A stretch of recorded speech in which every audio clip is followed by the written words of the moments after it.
1942 मध्ये बाबासाहेबांनी all India schedule caste federation हा राजकीय पक्ष स्थापन केला आणि याच पक्षाच्या वतीनं बाबासाहेब 1952ला उत्तर मुंबई संघातून निवडणूक लढवली, परंतु काँग्रेसचे नेते नारायण काजरोळकर यांनी त्यांचा पराभव केला होता. जर 1954च्या कुठं भिवंडी या ठिकाणी त्यांनी पोटनिवडणूक लढवली होती, पण त्याचा पराभव झाला. लोकसभा निवडणूक लढवलीपर्यंत त्यांचा पराभव झाला होता.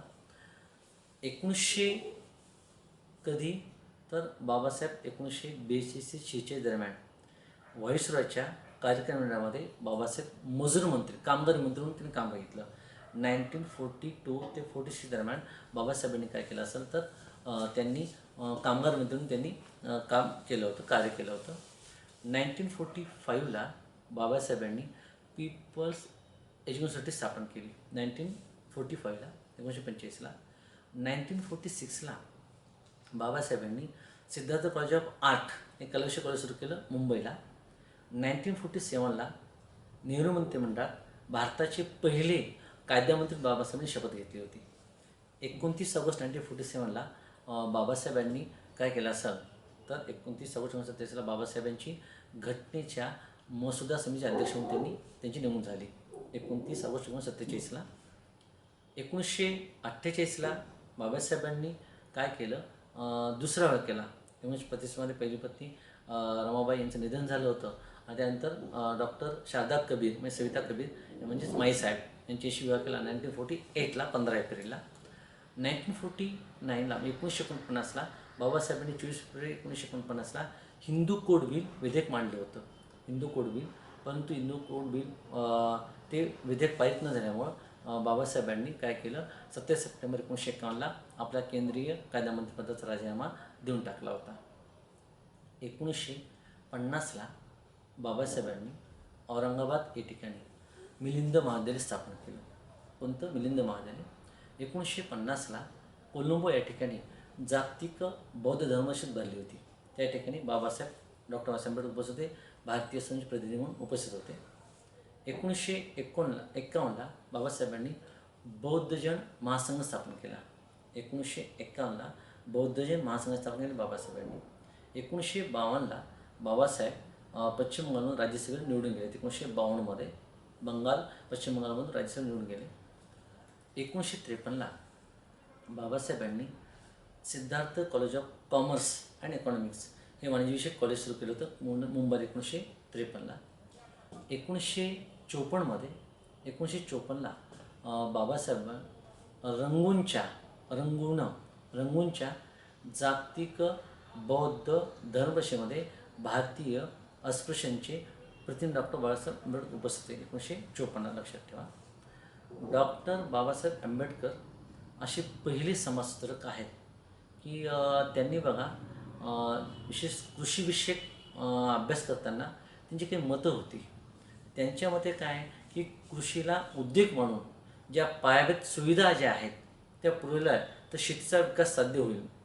आणि ती शेतीसाठी आवश्यक काय, मग शाश्वत पाणी जर मिळालं तर नक्कीच काय होईल तर शेतीचा विकास होईल आणि मोठं पीक निघेल. आणि अशा वेळेस डॉक्टर बाबासाहेब आंबेडकरांनी काय केलं, नदी जोड हा प्रकल्प सांगणारे पहिले समाजसुधारक कोण आहे तर डॉक्टर बाबासाहेब आंबेडकर आहेत. संकल्प मांडणारे पहिले समाजसुधारक डॉक्टर आंबेडकर आहेत. तसेच खोती पद्धत या संदर्भामध्ये भारतात प्रथम संप करणारे आणि ती प्रथा बंद व्हावी. खोत हा एक गावातील महसूल गोळा करणारा प्रशासकीय अधिकारी होता, परंतु याच आणि ती विशेषतः कोकणामध्ये अधिक प्रमाणामध्ये काय होतं तर अधिक प्रमाणामध्ये ती पद्धत होती. सिंधुदुर्ग, रायगड, रत्नागिरी या ठिकाणी होती. मग या युद्धात रायगड जिल्ह्यामध्ये चरी या ठिकाणी 1928ला भारतात प्रथम या पद्धतीविरुद्ध शेतकऱ्यांना संपवून आणला आणि बाबासाहेबांच्या पुढाकाराने संपाचं नेतृत्व केलं होतं नारायण पाटील यांनी, परंतु पुढाकार करता बाबासाहेबांचा पुढाकार होता. त्यानंतर 1929ला रत्नागिरी जिल्ह्यामध्ये चिपळूण या ठिकाणी त्यांनी काय केलं, शेतकऱ्यांच्या प्रश्नासाठी शेतकरी परिषद आयोजित करून शेतकऱ्यांचे आंदोलन म्हणून आणलं या खोती पद्धती विरोधामध्ये. आणि पुढे बाबासाहेबांनी याच खोती विरोधामध्ये मुंबई विद्यमान सदस्य असताना त्यांनी त्या संदर्भात विधेयकसुद्धा पारित केलं होतं. बाबासाहेब यांनी बघा पीक म्हणजे नुकसान भरपाई झाली पाहिजे. नुकसान भरपाई समजा झाली कोणाची तर शेतकऱ्यांची, तर पीक विमा योजना राबवायला पाहिजे. हेच प्रथम सांगणारे समाजसुधारक डॉक्टर बाबासाहेब आंबेडकर हे आहेत. पीक विमा योजना जी आहे, डॉक्टर बाबासाहेब आंबेडकर असे पहिले समाजसुधारक आहेत. त्यांनी स्त्री शिक्षणाचा पुरस्कार केला होता आणि स्त्रियांनी शिक्षण घेऊन आपली प्रगती घ्यायला पाहिजे, हे मात्र डॉक्टर आंबेडकर होते. आणि स्त्री विकास म्हणजे काय, लक्ष द्यायला पाहिजे स्त्रियांनी की विकासाकडं.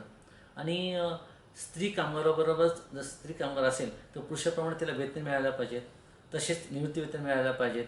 आणि बाबासाहेब जगातले असे पहिले व्यक्ती आहेत की स्त्री कामगारांना प्रसूती रजा मिळायला पाहिजे, हे सांगणारे पहिले समाजसुधारक कोण आहेत तर डॉक्टर आंबेडकर हे आहेत. डॉक्टर बाबासाहेब आंबेडकर हे एक प्रसिद्ध वकीलसुद्धा होते. मुंबईच्या त्यांनी वकिली केली होती. त्यांचे काही केसेस जे आहेत त्या केसेस फार महत्त्वाचे आहेत. त्यामध्ये एक उदाहरण द्यायचं असेल, शंकरराव मोरे आणि शंकरराव जेधे यांची केस लढवली होती. ही जी केस आहे, अण्णासाहेब भोपटकर एक विचारवंत, सामाजिक विचारवंत, यांच्यावर टीका केली होती. शंकरराव मोरे आणि शंकरराव जेधे हे ब्राह्मणोत्तर व्यक्ती होती, समाजसुधारक. मग अण्णासाहेब भोपटकर यांच्या एका भाषेमध्ये टीका केल्यामुळं, अण्णासाहेब भोपटकर यांच्यावर टीका केल्यामुळं ह्या दोघांच्या विरोधामध्ये कोर्टात केस टाकली होती अण्णासाहेब भोपटकर यांनी. मग तेव्हा शंकरराव जेधे आणि शंकरराव मोरे यांची बाजू लावणारे बाबासाहेब आंबेडकर, आणि ती केस बाबासाहेबांनी जिंकली होती. तसेच आणखी एक महत्त्वाची केस 1934ला रघुनाथ धोंडो केशव कर्वे हे पहिले समाजसुधारक आहेत की ज्यांनी भारतामध्ये लैंगिक शिक्षण, कुटुंब नियोजन याविषयी विचार म्हणून कार्य केलेले. मग समाजस्वस्थ त्यांचं मासिक, त्या समाजस्वस्थ ह्या मासिकामध्ये जे लेख लिहिले, मग त्या विरोधात काय आलं, पुण्याच्या कर्मठ लोकांनी त्या संदर्भात कोर्टात केस टाकली होती. आणि तेव्हा रघुनाथ धोंडो केशव कर्वे यांची बाजू मांडणारे कोण तर डॉक्टर बाबासाहेब आंबेडकर हे होते. परंतु हे केस ते हारले होते. असे बरेच काय बाबासाहेबांनी केसेस जिंकल्या होत्या. प्रसिद्ध बाबासाहेब वकील होते. आणि त्यानंतर आणखी एक महत्त्वाची केस जी आहे त्यात केशवराव जेधे, दिनकरराव जवळकर यांनी हजारो पत्रिका वाढल्या होत्या आणि ब्राह्मण देश उद्ध्वस्त केला. अशा वेळेस ब्राह्मण लोकांनी त्यांच्यावर केस टाकली होती. कोणाविरोधात, हे ब्राह्मण तर जे दिनकरराव जवळकर, केशवराव जेधे ही जी मंडळी होती यांच्याविरोधात केस टाकली होती. तेव्हा यांची केस लढवणारे कोण होते, डॉक्टर बाबासाहेब आंबेडकर. आणि ब्राह्मणाची केस लढवणारे त्याचे प्रसिद्ध प्रसिद्ध वकील होते, त्यांचं नाव आहे तर भोपटकर, LB भोपटकर हे प्रसिद्ध वकील होते. परंतु त्यांचा पराभव केला आणि केस बाबासाहेबांनी जिंकली होती. म्हणजे अशा बऱ्याच केसेस प्रसिद्ध कोण वकील होते, बाबासाहेब. अशा तऱ्हेने काय तर डॉक्टर बाबासाहेब आंबेडकर यांना काही विद्यापीठानं, विशेषतः 1952ला कोलंबिया विद्यापीठानं LED किताब त्यांना बहाल केला. 1953ला हैदराबादच्या उस्मानिया विद्यापीठाने त्यांना दिल्ली किताब बहाल केला. 1990ला बाबासाहेबांना भारतरत्न किताब बहाल केला होता. भारतरत्न किताब त्यांना देण्यात आला होता. बाबासाहेबांनी आपल्या आयुष्यामध्ये 3 गुरु मानले. त्यामध्ये एक गौतम बुद्ध, संत कबीर आणि महात्मा फुले हे 3 गुरु बाबासाहेबांचे होते. त्यांनी आपल्या आयुष्यामध्ये 3 गुरु मानले होते. बाबासाहेबांनी बघा मोठ्या प्रमाणात साहित्य लिहिले होते. कोणती साहित्य प्रश्न विचारतात. Caste in India, thoughts on Pakistan, who were Shudras, annihilation of caste, readers in Hinduism, annihilation of caste, Gandhi, Jinnah and Ranade,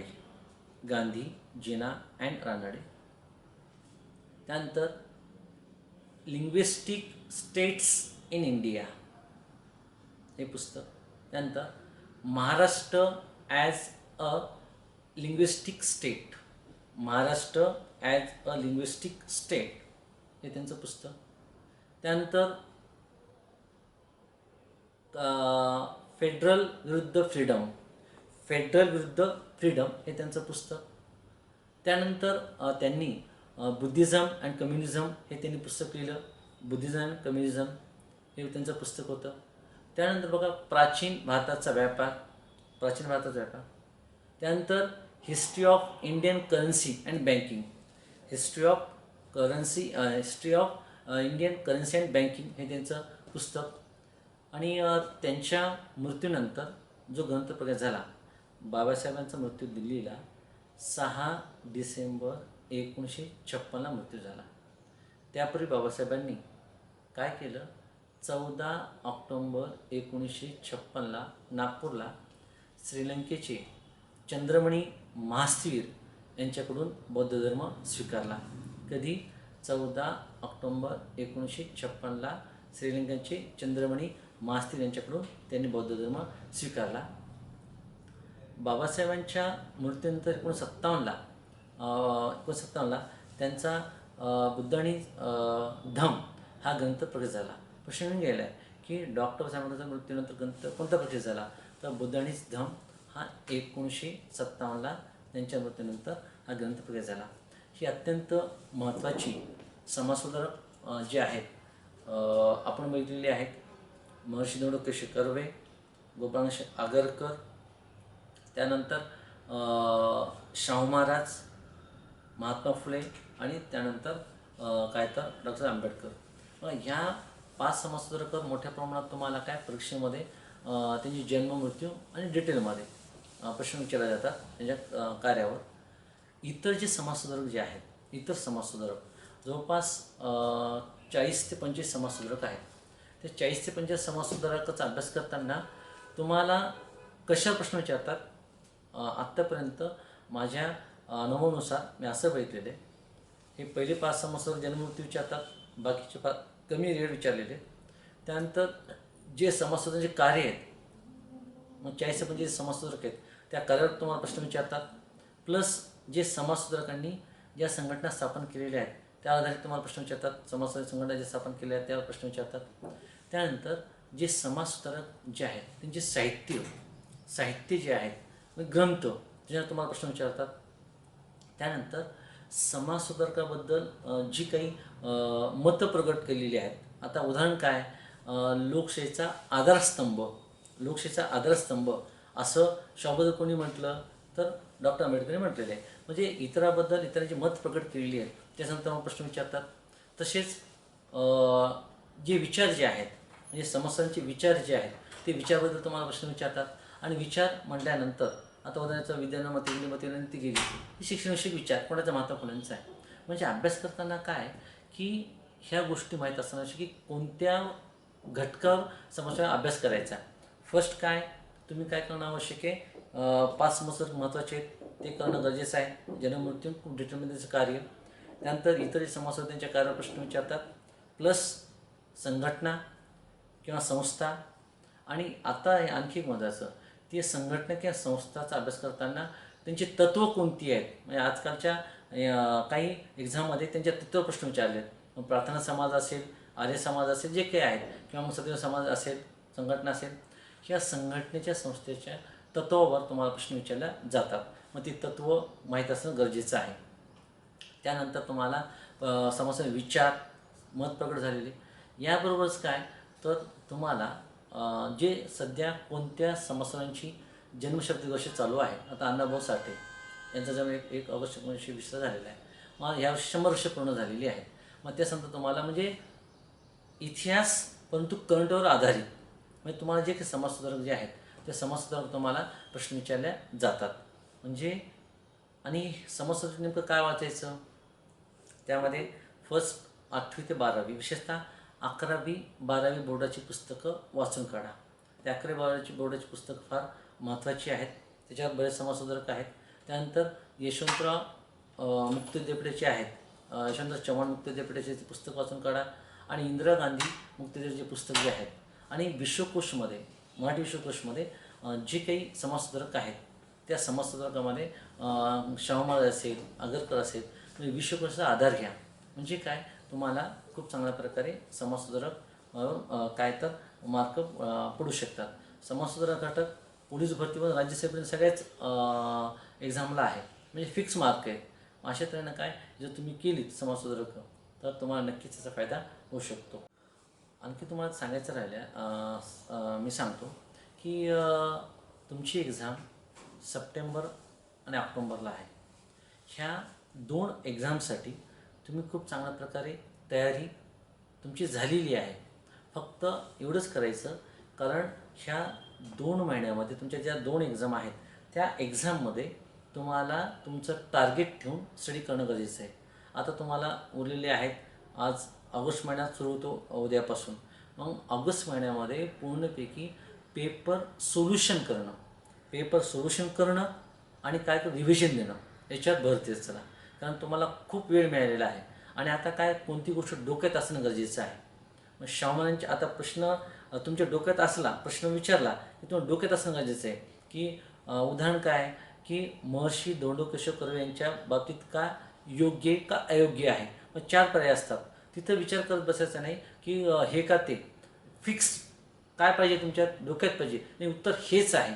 ही मानसिकता तुमची असणं गरजेचं आहे. मग त्याला पर्याय काय? त्याला पर्याय एकच आहे की तुमच्या डोक्यात सगळं असणं गरजेचं आहे. आणि गोंधळ अजिबात करू नका आणि येणाऱ्या एक्झाममध्ये ऑगस्ट महिन्यामध्ये मॅक्झिमम तुम्ही काय करा, तुमचं वेळेचं बंधन असणं गरजेचं आहे. मागच्या संभाव्य प्रश्नपत्रिका मार्केटमधल्या आहेत ज्या काय आहेत किंवा ऑनलाईन ज्या एक्झाम होतात त्या तुम्ही सॉल्व करणं गरजेचं आहे. म्हणजे तुम्ही ह्या महिन्यामध्ये जितक्या प्रश्नपत्रिका सोडवणार वेळेचं बंधन ठेवून, नक्की तुम्ही समजा 10 प्रश्नपत्रिका सोडवल्यात ह्या ऑगस्ट महिन्यामध्ये राज्यसेवेच्या, तर तुम्हाला साधारणपणे जेव्हा तुम्ही 11वी देणार राज्यसेवेची प्रश्नपत्रिका, नक्की तुम्हाला तुमच्यामध्ये कॉन्फिडन्स येईल. आणि काय करा, तुम्ही संभाव्य प्रश्न सोडत असताना स्वतःचं चेक करा, ॲनालिसिस करा म्हणजे काय, आपण कुठं चुकतो, आपला कोणता विषय काय तर सध्या वीक आहे. मी तर म्हणतो की प्रत्येक सब्जेक्ट जो आहे इतका इम्पॉर्टंट आहे आणि CSAT महत्त्वाचं आहे. सगळ्याच गोष्टी महत्त्वाच्या आहेत. आणि माझा आणखी एक मुद्दा आहे की प्रत्येक सब्जेक्टला बेस विचारतात. मग तुमचा बेस महत्त्वाचा आहे आणि कोणतेही प्रश्न तुम्हाला एका पुस्तकात विचारणार नाहीत. मग तुम्हाला चांगलं चोफेर नॉलेज असणं गरजेचं आहे. ज्यावेळेला चोफेर नॉलेज आहेत त्याला नक्की यश लवकर मिळतं. आणि चोफेर नॉलेज म्हणजे काय, विविध अंगानं म्हणजे नेमकं काय की तुम्ही अभ्यास करता विचार करत चला. विचार महत्त्वाचा आहे.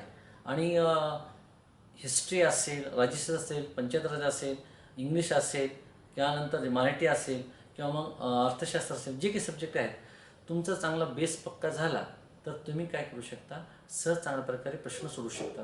आणि आता काय करायचं आणखी गोष्ट की मित्रांनो, टेन्शन अजिबात घ्यायचं नाही. जर टेन्शन घेतलं तर आत्तापर्यंत तुम्ही काही वर्षापासून किंवा काही महिन्यापासून जर अभ्यास करत असाल तर टेन्शन घेतलं तर सगळा अभ्यास विसरू शकतात. म्हणजे विसरण्याची दाट शक्यता असते. म्हणजे रिलॅक्स माइंडनं अभ्यास करणं गरजेचं आहे. एकच सब्जेक्ट करू नका, तर प्रत्येक सब्जेक्ट करण्याचा प्रयत्न करा. आणि मी म्हणतो की ऑगस्ट महिन्याच्या त्या महिन्यामध्ये काय रिव्हिजन झालीच पाहिजे. नवीन काय अधिक वाचू नका. जर नवीन अधिक वाचलं तर तुमची मानसिक त्याच्यासाठी की आपलं हे राहिलेलं आहे, आपल्याला येणार नाही आहे. त्यामुळं कसं करा की जितकं वाचलेलं आहे, आणि ह्या लॉकडाऊनमुळे तुम्हाला खूप अधिक वेळ मिळालेला आहे. आणखी एक दुसरी गोष्ट तुम्हाला माहिती, नोटिफिकेशन आलेलंच आहे आयोगाचं की मुख्य परीक्षा जी आहे ती ऑनलाईन होणार आहे. मग तुम्हाला चांगली संधी आहे की जी मुख्य परीक्षा ऑनलाईन होणार आहे, तुमचे ऑनलाईन लेक्चर सुरू झालेले आहेत. आणि जितके की तुम्ही ऑनलाईन टेस्ट द्या, ऑनलाईन टेस्ट देण्याचा इतका तुम्हाला सराव करा आणि एक्झाम तशीच ऑनलाईन तुमची होणार आहे. म्हणजे तुम्ही जितकं ऑनलाईन टेस्ट देणार, त्यानंतर प्लस ऑफलाईनसुद्धा तुम्ही स्वतः बसून काय करा, त्याला टेस्ट देत चला. संभाव्य प्रश्नपत्रिका फार महत्त्वाच्या असतात. आणि काय करा, कमीत कमी तुमचा अभ्यास ऑगस्ट महिन्यामध्ये, मागचं सोडून द्या, ऑगस्ट महिन्यामध्ये तुमचा अभ्यास 10 ते 12 घंटे झाला पाहिजे. त्याच्यावर झालं तर अधिक चांगलं. कारण अख्खा महाराष्ट्र स्टडी करते, प्रत्येकाला संधी मिळालेली आहे लॉकडाऊनमुळं आणि प्रत्येकाने अभ्यास केलेला आहे. जे काही लाखो विद्यार्थी बसतील, आपलं टार्गेट काय, मुख्य परीक्षा ऑनलाईन देणं, ही तुमची मानसिकता असू द्या. आणि सकाळचे आणि दुपारचे जे विद्यार्थी आहेत, मॅक्झिमम मला माहिती आहे की यापैकी आपले विद्यार्थी बरेच पास होतील. मुलांचा खूप चांगला अभ्यास आहे. मग ती मानसिकता जी आहे, ती मानसिकता तुमच्या मनामध्ये येणं गरजेचं आहे की मी पास होऊ शकतो. मग तुमच्या मनामध्ये मानसिकता तशी आली की नक्की तुम्ही पास होणार. आणि जर तुमची मानसिकता तशी नसणार तर ते अवघड जाईल. आणि आत्मविश्वास सगळ्यात महत्त्वाचा आहे. आत्मविश्वास नसेल तर ती गोष्ट साध्य होणार नाही. अति नको, अति आत्मविश्वास नको, फक्त आत्मविश्वास असणं गरजेचं आहे. मग त्यासाठी काय, तुमच्याकडे नॉलेज असणं गरजेचं आहे. मेहनत करा, मेहनतीला शिवाय पर्याय नाही आहे. नियोजन महत्त्वाचं आहे. आणि एका महिन्यामध्ये ज्यांनी नियोजन चांगलं केलं, मेहनत चांगली केली, तर नक्की तुम्हाला यश मिळू शकतं. मागच्या प्रश्नपत्रिका बघा, कशा पद्धतीने प्रश्न विचारलेत, काही नाही. मागच्या प्रश्नपत्रिका बघून काय करा की प्रत्येक सब्जेक्ट तुम्ही तयार केलेली आहे, मग तयारी केलेली आहे. तसंच आता ऑगस्ट महिन्यामध्ये मॅक्झिमम तुम्ही काय करा, प्रश्नपत्रिका सोडवण्याचा प्रयत्न करा. Wish you all the best luck येणाऱ्या एक्झाममध्ये.